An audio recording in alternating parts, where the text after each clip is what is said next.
अमित शाह ने संकल्प पत्र जारी किया तो फौरन टीएमसी सांसद डेरेक ओब्रायन ने बाहरी का सवाल खड़ा कर दिया, यानी लड़ाई बांग्ला बनाम बाहरी के नए सिरे से शुरू हो गई।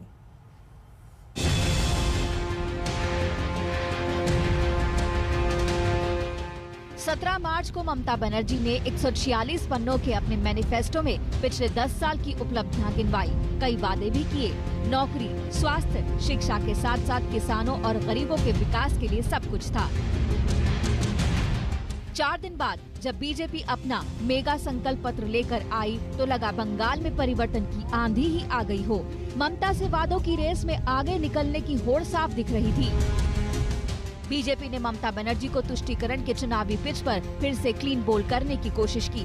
बीजेपी ने बंगाली हिंदू वोटर्स को लुभाते हुए बिना रोक-टोक धार्मिक समारोह का तार छेड़ दिया। यानी बीजेपी के संकल्प पत्र के इस संकल्प को हिंदू वोटर्स के ध्रुवीकरण की मजबूती की कोशिश समझा जा रहा है। ममता अभी सामुदायिक दुर्गा पूजा आयोजनों के लिए 50,000 रुपए की सहायता देती है। इसके साथ ही बीजेपी ने पुरोहितों का भत्ता 30,000 करने का वादा किया है। टीएमसी पुरोहितों को 8,000 की जगह 10,000 रुपए भत्ता देने का वादा कर रही है। पूरे देश भर में बेरोक टोक हर धर्म का त्योहार मनाया जाए, विशेषकर सरस्वती पूजा, दुर्गा पूजा का त्योहार मनाने के लिए भाजपा सरकार बनने के बाद किसी को कोर्ट की मदद की जरूरत नहीं पड़ी। लेकिन ममता दीदी खेल समझ गई। हिंदू वोटर्स को रिझाने की कोशिश पहले से ज्यादा तेज है। नंदीग्राम दौरे के दौरान ममता ने 20 से ज्यादा मंदिरों की पूजा अर्चना में हिस्सा लिया। हर रैली के मंच से ममता चंडी पाठ कर रही हैं, बोलती हैं, उनसे बड़ा हिंदू भला कौन है। दोनों पार्टियों ने वादों का अपना अपना पिटारा खोल दिया है। वादों की रेस में कोई किसी से कम नहीं है। ममता माँ कैंटीन चला रही हैं, बीजेपी अन्नपूर्णा कैंटीन चलाएगी। ममता ने विधवा पेंशन 1,000 रुपए देने का वादा किया, बीजेपी ने 3,000 का। ममता ने ओबीसी में महेशी, तामुल, तीली, शाह को आरक्षण देने का वादा किया, बीजेपी ने भी इन्हें आरक्षण देने का भरोसा दिया। ममता ने छोटे किसानों को प्रति एकड़ 10,000 रुपए सालाना रकम देने का वादा किया है, बीजेपी ने भी किसानों को 10,000 रुपए देने की बात कही है। ममता ने ओबीसी, दलित और आदिवासी परिवार को साल के 12,000 रुपए ट्रांसफर करने का वादा किया है। बीजेपी ने दलित और पिछड़े वर्ग की छात्राओं को 3 से 5,000 रुपए तक आर्थिक मदद देने की घोषणा की है। ममता कह रही है कि छात्रों को क्रेडिट कार्ड देंगी, बीजेपी कह रही है छात्राओं की पढ़ाई फ्री होगी। ममता का 25 लाख घर बनाने और हर घर में साफ पानी का वादा है।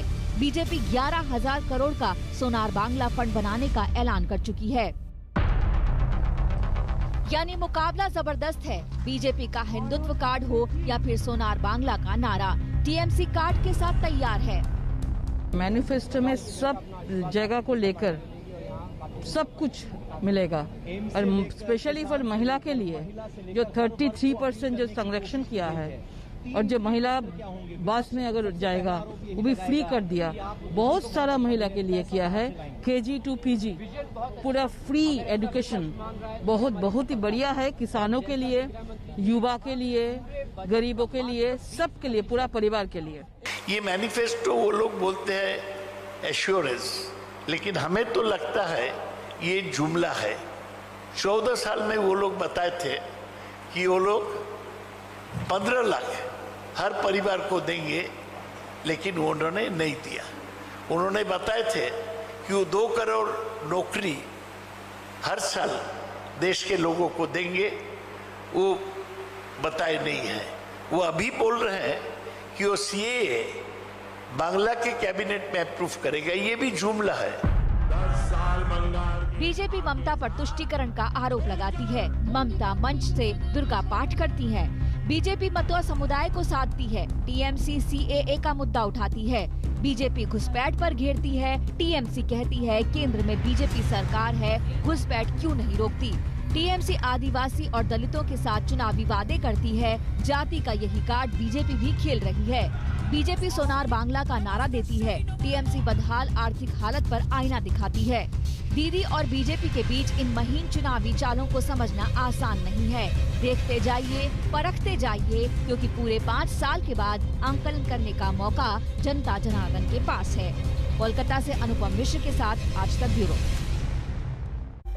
फिलहाल हम रुक रहे हैं